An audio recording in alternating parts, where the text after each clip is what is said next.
Hey, Kevin, what are you doing? Uh, well, I'm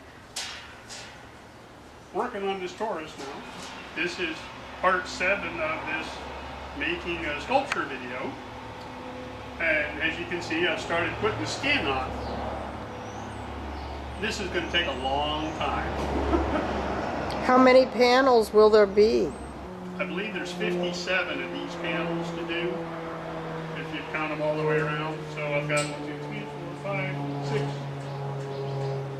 Yeah, this is number 6. It's a long way to go yet. So once I know approximately how big I need, I can cut out a blank out of a 4x8 sheet, so I get the least amount of waste out of the sheets, out of the whole sheet. And then I know that, well, I'll cover 3 triangles with this blank. So I have just a little bit of a cutoff on this side, a little bit of a cutoff on that side. And then that gives me that shape. But I can't take that sheet and run that sheet straight down this edge, because then I actually only cover 2 triangles, because the sheet's heading off the sculpture. You got to be able to turn that sheet, cut that sheet on both sides to get it to fit right.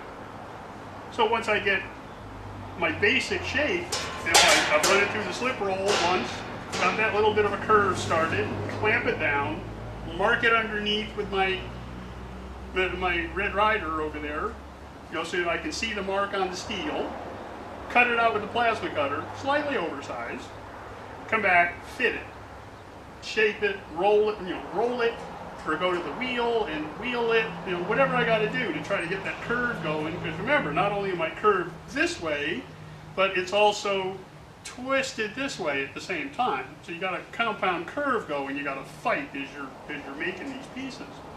And then it's just lots of clamps, clamp it down, get it fit, get it to where it's pretty darn close. Don't have to, we're not making a nuclear reactor or anything, but close enough that you can weld it, tack it in, get your clamps out of the way, work to the next one, work to the next one, work to the next one.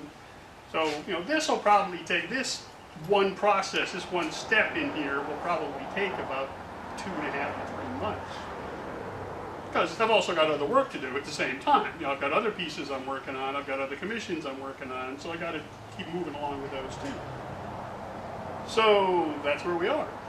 Oh, you guys recognize these?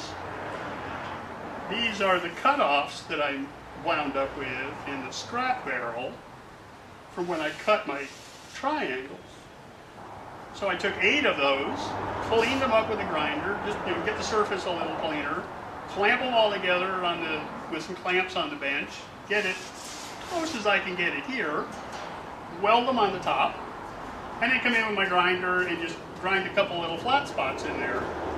So now I can take this and come in, clamp it from the bottom, and clamp to the top of this, and push this whole thing down and get it to meet up with the curve again. So then I can come inside, tack, tack, tack, tack, move it to the next triangle, tack, tack, tack, tack, tack. That helps push everything down. It's all flat-ish. It's smooth, it's flat, it's got a nice contour, no hammer marks. Cool. So that's what we do. It takes about 25 minutes, I guess 30 minutes to fit one sheet, clamp it in, tack it, work your way along. This will probably be the last video on this project for a little while as I'm working along here.